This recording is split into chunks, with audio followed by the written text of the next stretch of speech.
It just so happens that she's not very close to Joleen, whilst we just ignore the fact that you was the last one to see Joleen. Actual shit. Jason refused to answer questions. Yeah, because that's going to make detectives not want to talk to you at all. And she has been on the run from the FBI for over 25 years. An electric carving knife. Demanding, no, I can't get involved in this. Needs to stay on the down low because she's got a stalker ex-boyfriend. She's looking all panicked, and he even refused to hand over his phone, saying he'd lost it. It was suspicious, it was suspicious. See her dragging a bin bag. He was evasive. One of Joleen's fingernails was still in that blue container. She stole people's names from graves.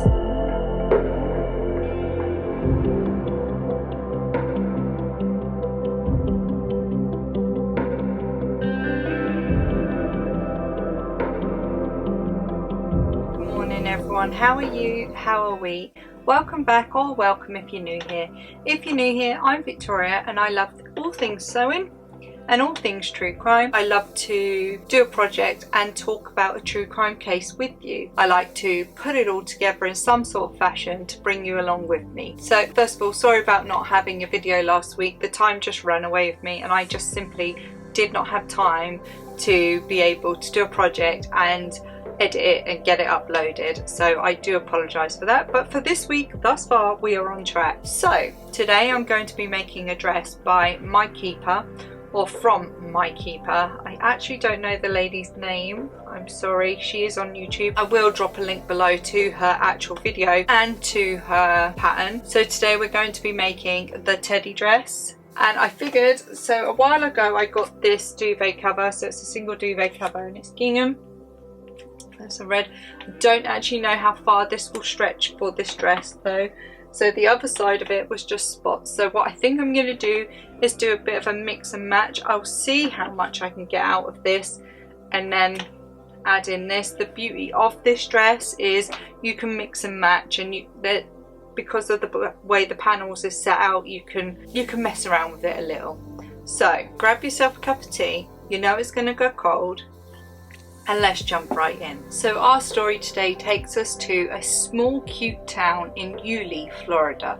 With a population of around 15,000 people, it strives to stay safe and offers comforts to its residents as well as its tourists. So that's why on Mothering Sunday, 13th of May 2018, Jason Cummings calling up his ex-mother-in-law, Ann Johnson, to ask if Joleen was there or had been seen because she hadn't picked up her children, and just knew something wasn't right. This is the very unsettling case of Kimberly Kessler.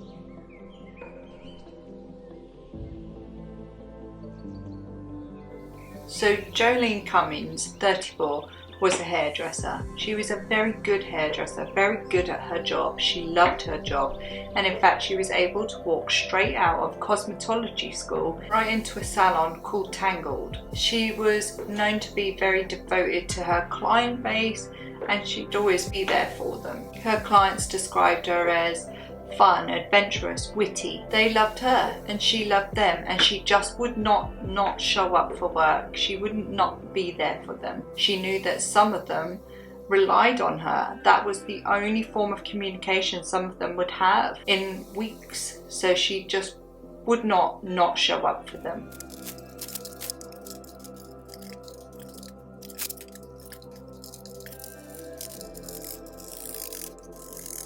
So after Jason hung up, Jason was Joleen's ex-husband. After Jason hung up, having spoken to Anne, Joleen's eldest daughter asked her grandma, Anne, what's wrong, what's happening? And Anne just said, don't worry, it just looks like mum's behind on time for picking up the boys.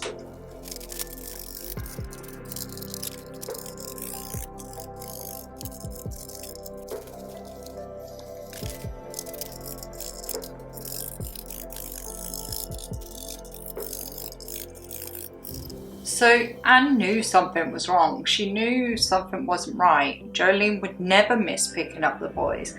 But on top of that, it was Mother's Day and it was her birthday as well. And she had lots of arts and crafts planned with the kids. Like she just wouldn't have missed it for the world. So this sent her into an absolute frenzy.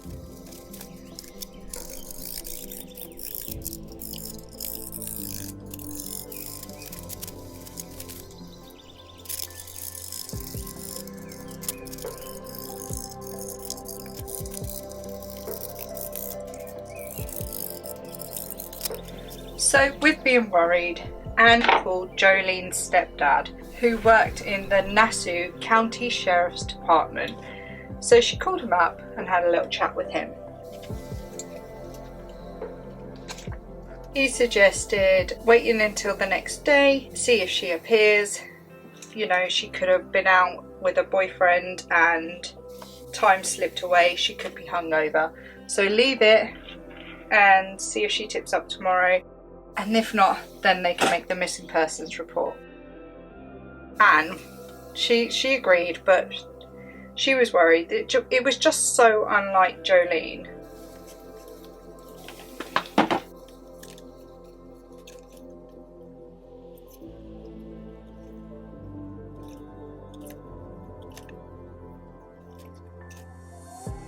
So the next day arrived and Anne put a call into Tangled, Jolene's work, to see if she'd turned up to work, and her boss said she hadn't. So with this information, Anne then phoned in again to the Nassau County Sheriff's Department to report a missing persons. She explained that Joleen just wouldn't not be there for her kids and would not turn up to pick them up, and failed to be there on Mother's Day. It was quite an important thing for her. It was her birthday. Everything about it was suspicious, and she knew that it just wasn't Joleen at all.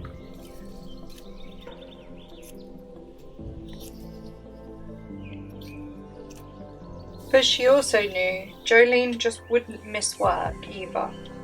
She loved work too much. Hairdressing meant too much to her. Her clients meant far too much to her to just miss work. So to find out a little bit more, detectives bring in Joleen's ex-husband, Joleen Cummings. You remember him? So to find out more, they bring him in and have a little chat with him. It was established during the interview with him that they had been split up for 2 years. They had 2 little boys together, and despite everything else, they were both working really hard as a shared goal for co-parenting their boys.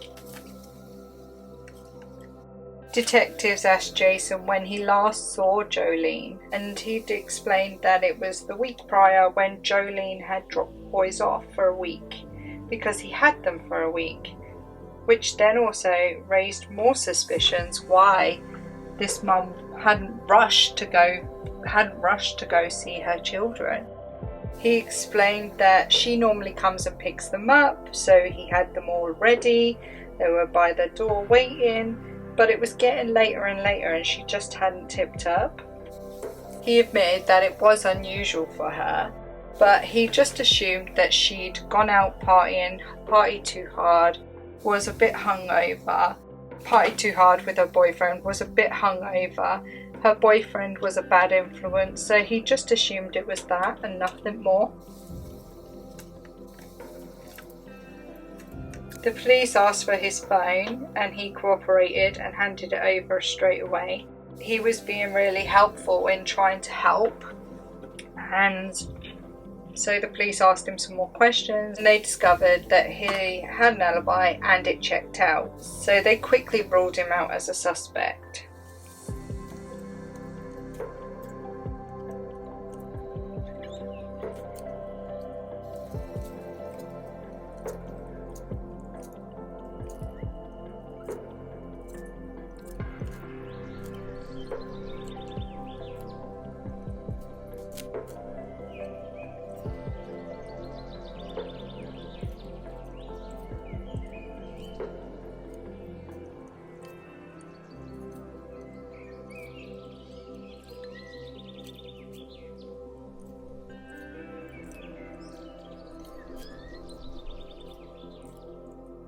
So detectives naturally then brought in Jolene's boyfriend, Jason Gee.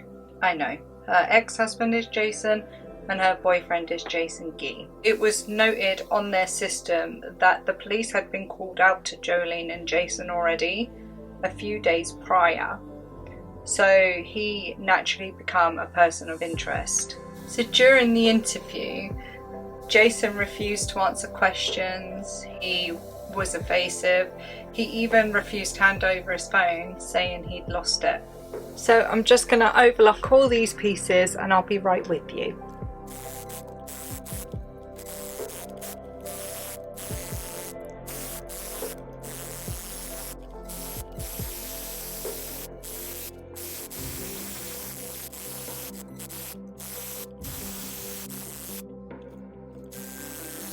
Detectives needed more. They needed more information. They needed a timeline.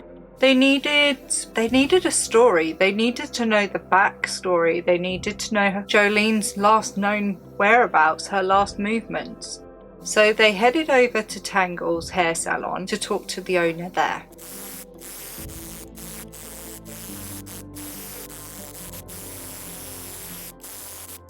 So it was then here where the owner of Tangle shared with detectives that Joleen was on closing duties on that Saturday the 12th of May, and she would be finishing around 5 PM. But she wasn't on her own, she was working with another hairstylist called Jennifer Seibert.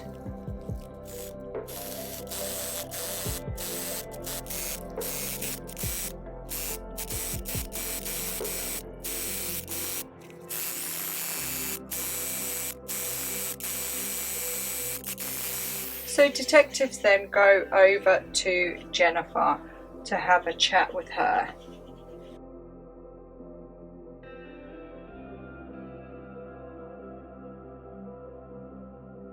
Only Jennifer starts looking all panicked.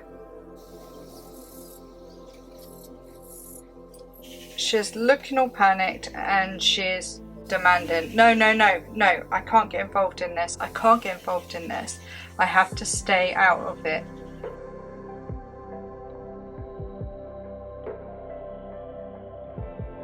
I can't get involved in any investigation because I'm trying to stay on the down low from my ex-boyfriend. She states that she needs to stay on the down low because she's got a stalker ex-boyfriend, and it just so happens that she's not very close to Joleen.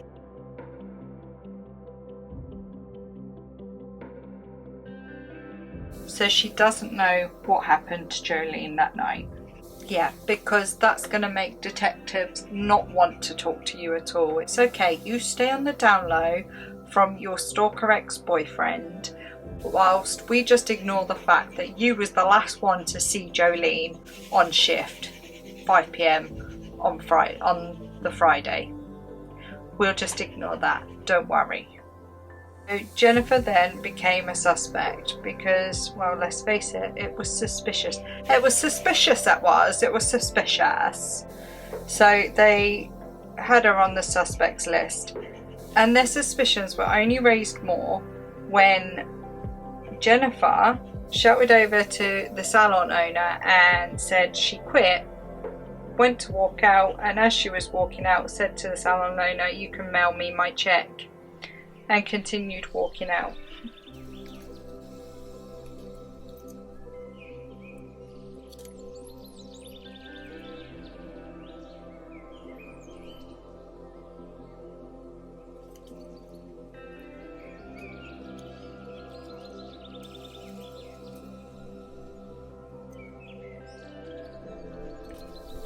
So detectives put out a search warrant to look through all of the local CCTV surveillance footage, and while they were waiting for that, they noticed that Joleen's car was missing. So they put a bolo out, be on the lookout for Joleen's car. They put local posters up. They put up posters locally of the car and of Joleen. They put up an advert on the local TV for Joleen's car and Joleen, and this is when they got a call to say that Joleen's car was sitting parked at a Home Depot car park. Detectives went over to have a look and they spotted her car right away. They had a look around, they had a quick search of the area. There was no sign of Joleen at all. So detectives then started searching through the security footage, CCTV, to see if it was Joleen driving the car. Only shock horror, it wasn't Joleen driving the car, nor did she get out of the car, nor was it her that walked into the shop right next door. At around 1:17 a.m, early hours Sunday morning, the shop next door's camera had picked up that it was in fact Jennifer driving Joleen's car. She walked in the shop having parked up Joleen's car and asked them if they could order her a taxi back to the salon.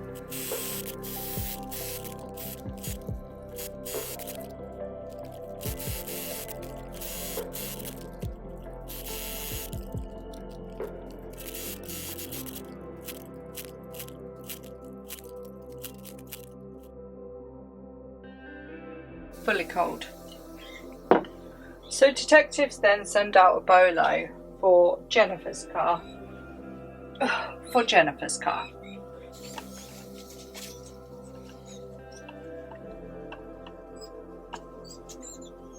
They couldn't find her at the salon. Remember, she'd left the salon, so they needed to put a bolo out on her car to find her. So they put a bolo out on her car.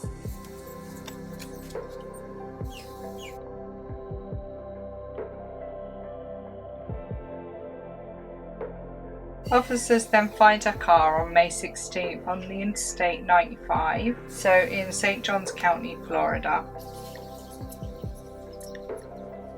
And this is where they arrest her for Grand Theft Auto. That's all they've got on her right now.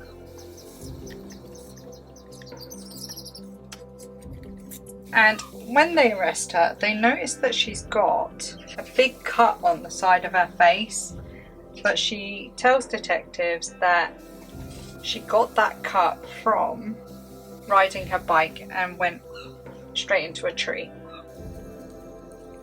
But officers weren't buying it. They noted themselves that it looked like she sustained it more from being in a fight than bump into a tree or a scratch off a tree.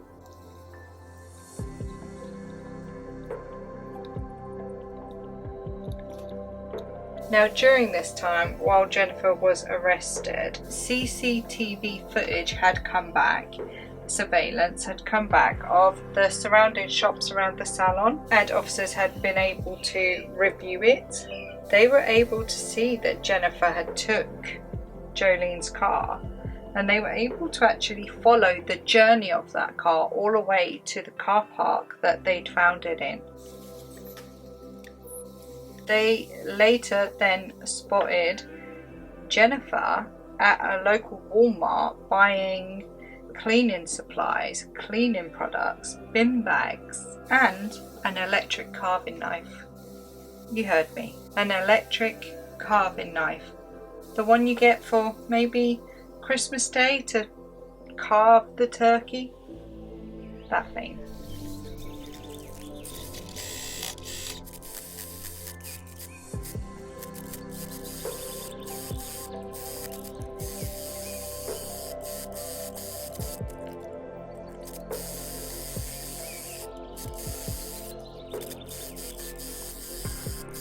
On the CCTV, it is noted that Jennifer is carrying out these bin bags to the dumpster at the back of the salon. So at the back of the bro shop, there's all these dumpsters that the shops can then put their rubbish into.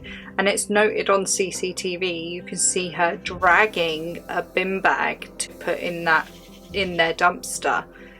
And it's noticed that it's notably heavy as she tries to lift it up and put it into the dumpster. She really struggles with it. She's then spotted bringing out like a blue bin-like container, a barrel if you will, that's filled with some liquid, and you can see her pouring the liquid out and then just leaving the barrel there. And then with all of that information, detectives then decide to seize Tangled Hair Salon so they can gather as much evidence as they can. They can get forensics in, they can take photos, they can do lumini testing and gather as much as they can. So detectives do note, however, that on first glance at Tangled Hair Salon, that it looks very, very clean and very tidy. Jennifer at this point had done a very good job at cleaning up. However, once the forensic team was in there and it was put under luminal testing, now I'll say it for those of you that don't know what luminal testing is. However, I'm pretty sure if you're here you do know what luminal testing is. It's a spray that when you spray it on any surface, blood will show up either blue or purple. No matter how much you've tried to clean it away, even if you've cleaned it away and it's been watered down, it's still likely to show up on luminal testing.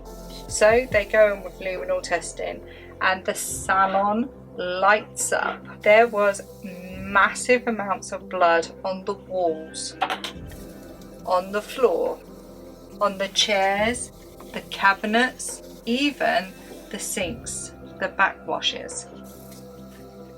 And as they're continuing on through the salon, most salons have them, a mop. Even on the mop where the luminol was lit up.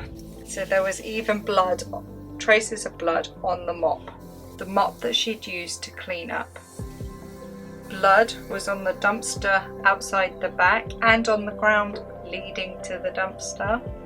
And that blue container had traces of blood inside it.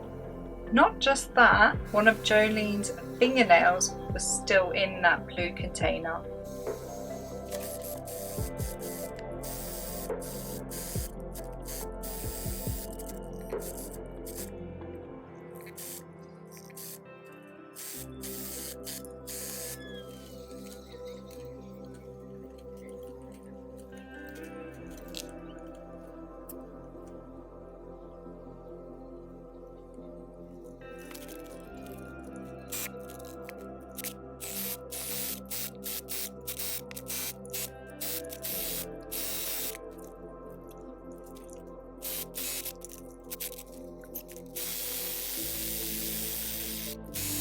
It was then during investigations that detectives went and spoke to salon staff just to get a bit of a better picture of Jennifer and Joleen's relationship.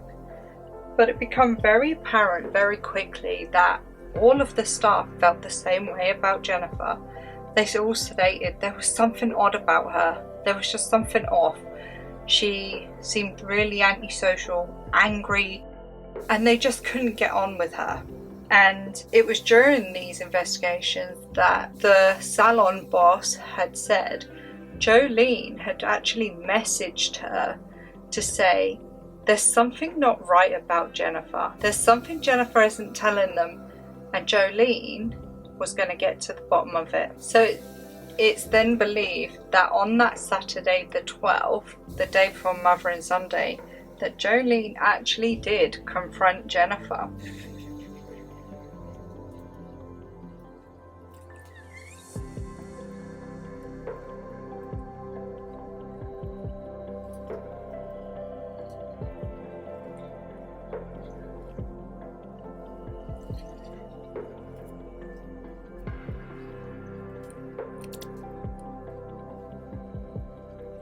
She let Jennifer know that she knew she wasn't who she said she was, and that she was going to have to tell her boss about it, their boss.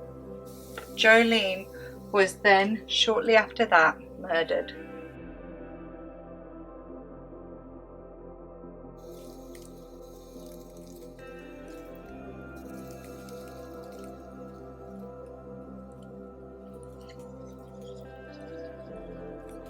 So after being in police custody for 48 hours, Jennifer then says to detectives, when you run my fingerprints, they'll come up as Kimberly Kessler.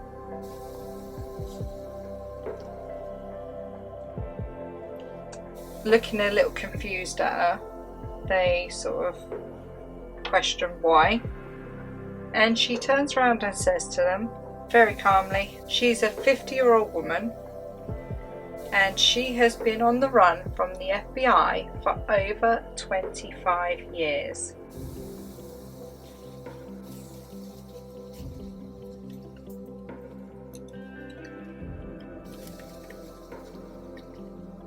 She goes on to say very calmly, scary calmly, that she was born in 1968 and she grew up in Butler, Pennsylvania. She claimed that she ran away from home after high school and only started using aliases, different names, different identities after dating quite a horrible, nasty man in Arizona who robbed banks.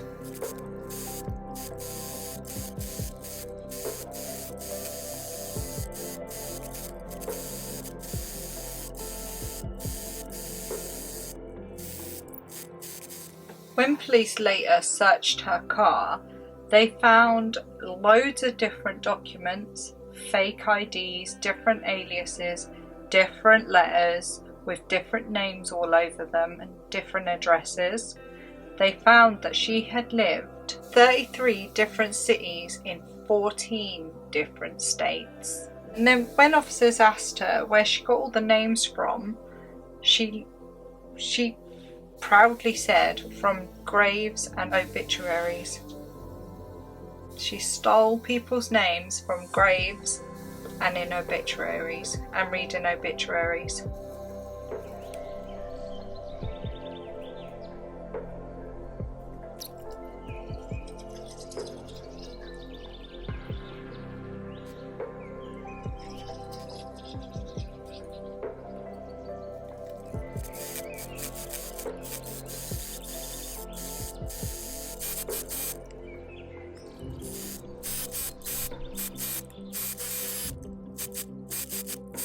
During the search of Kessler's car, Kimberly Kessler, aka Jennifer, they also found Joleen's DNA on Kessler's socks, books and scissors. Kessler was charged with first-degree murder in September 2018, but in the lead up to the trial, she went on hunger strike in an attempt to appear incompetent to stand trial, which meant then she had to have a competency hearing. And believe it or not, at the time, the judge genuinely believed that she was incompetent to stand trial. But it was during this hearing that she kept screaming out at the courtroom. She kept shouting at everyone in the courtroom. So she played the part quite well.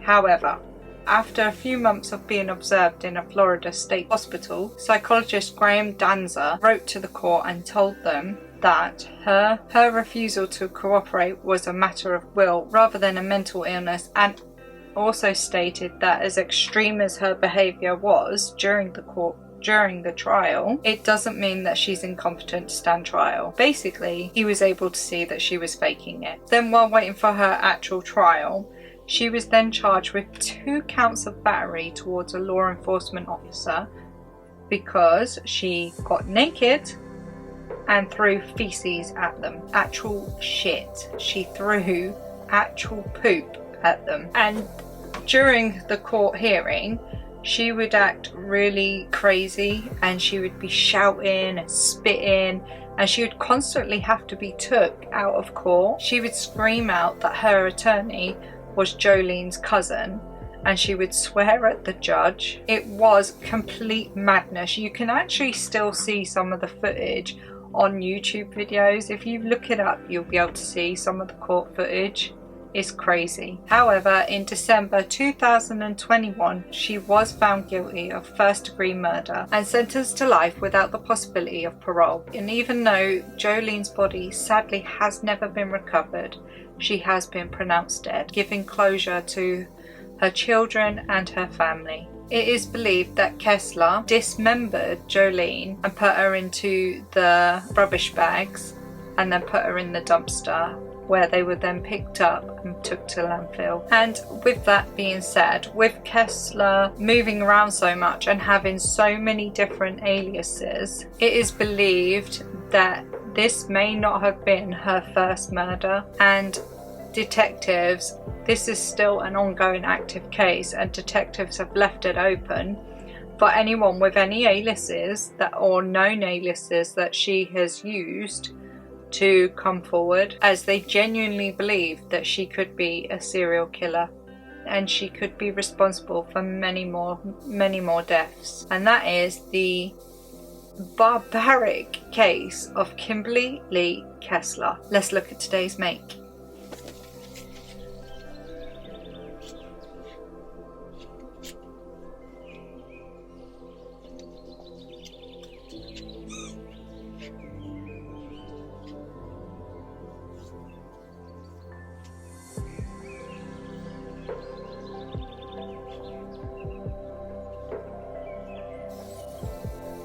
So again, what I'll do is I'll leave the link for this dress below.